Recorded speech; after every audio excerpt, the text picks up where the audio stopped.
विद्यार्थी मित्रांनो, आपण ज्यावेळी स्पर्धा परीक्षेचे फॉर्म भरतो किंवा बँकेमध्ये खातं ओपन करायला जातो, अकाउंट ओपन करतो, त्यावेळी आपल्याला आपलं वय, वर्ष, महिने आणि तारीख यामध्ये मांडावं लागतं. मग आपण ते कसं काढायचं?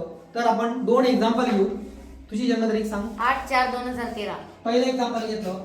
या विद्यार्थ्याची जन्मतारीख आहे 8/4/2013 आणि आजची तारीख आहे 2026 फेब्रुवारी आणि तारीख आहे 16 फेब्रुवारी 2026. मित्रांनो, आपल्याला ज्या दिवशी जन्मतारीख, ज्या दिवसाची काढायची, आपलं वय काढायच्या दिवसाचं ते वरती लिहायचं. आजचा दिवस वरती लिहिला आणि आपली जन्मतारीख खाली लिहिली.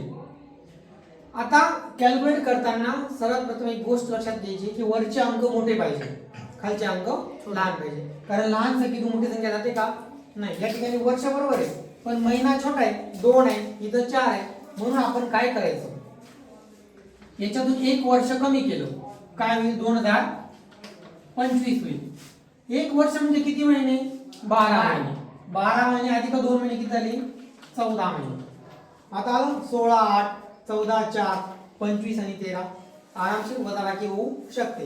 3तून 2 गेले, मतलब 5तून 3 गेले 2, 2तून 1 गेला 1, 0, 0.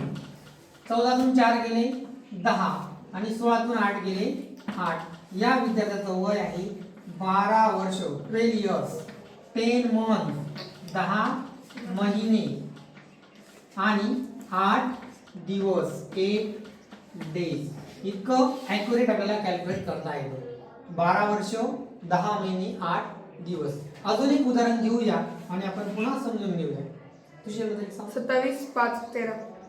27 मे 2013. आजची दिनांक आहे 16 फेब्रुवारी 2026. आता या ठिकाणी सुद्धा वरती संख्या लहान आहे, 2 आहे, इथं 5 आहे, म्हणून इथं एक वर्ष कमी करायचं. 25, एक वर्ष म्हणजे 12 महिने, 12 अधिक 2 14. आता या ठिकाणी दिवस पण लहान आहेत बघा, वर्षे 16 आहेत आणि इथं 27 आहे, म्हणून इथून एक महिना कमी करा. काय होईल? 13 महिने. इथं 16 मध्ये 31 मिळवा, 7 किती होईल? 47 दिवस. काय होईल? 47 दिवस. आता वजाबाकी करायची आहे. 5तून 3 गेले 2, 2तून 1 गेला 1, 0, 0.